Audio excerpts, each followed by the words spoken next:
Hello, it's time for another episode of Discipleship today. We've been working on the general commands of Jesus Christ. We're on command 22 today.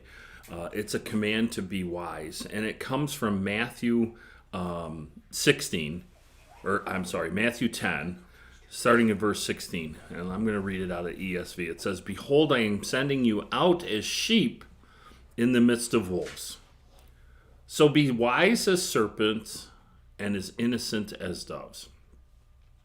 When Jesus commissioned his disciples and sent them out, he gave them that command, that he was sending them out as wolves among sheep. Do you ever feel as a sheep among the wolves? Do you ever feel like a sheep among the wolves? The command there, it comes, the first Bible appearance of the word wise is in Genesis. And there's actually, in Genesis 3, it says here, "Now the serpent was more crafty than any other beast of the field that the Lord God had made."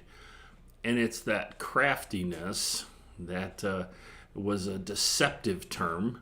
And in Genesis 3 verse 6, it says, "When the woman saw that the tree was good for food and that it was pleasant to her eyes, and the tree to be desired to make one wise, she took the fruit thereof and did eat, and gave also to her husband with her, and he did eat." Wise. Are we wise? The context of this verse, "Behold, I send you forth as sheep among wolves."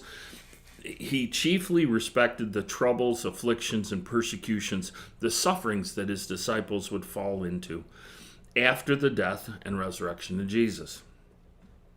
When their commission was given and they were sent afresh and anew out by Christ to preach his gospel, he gives a faithful account beforehand that they should be prepared for persecution as it comes.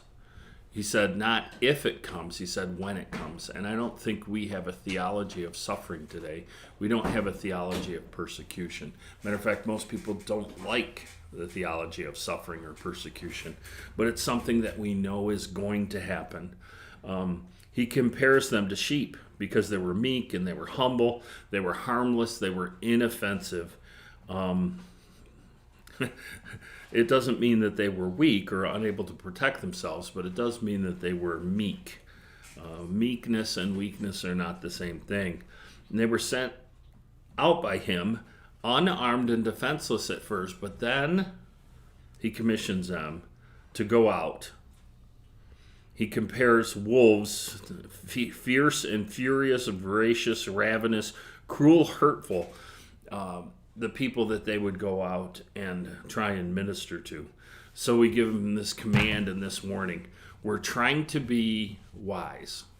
And James 5 says if we lack wisdom, we can ask God for it, and God, who loves to give us in a liberal way, will give us that wisdom. But it's going to be a different wisdom than the world gets. It's going to be a godly wisdom, and that's what we look for. That's the wiseness that we chase after. Do you pray for wisdom? And do you pray for the right reasons? Solomon was given wisdom because he asked God to give him wisdom so that he could lead God's people. Sometimes we ask for wisdom so we'll look good, and that is not a good motivation. The motivation is so that we can do God's work. We can work with God's people. That's the kind of wisdom that we want. So for Discipleship today, my name is Pastor Bob Benson. Thank you for taking the time to watch.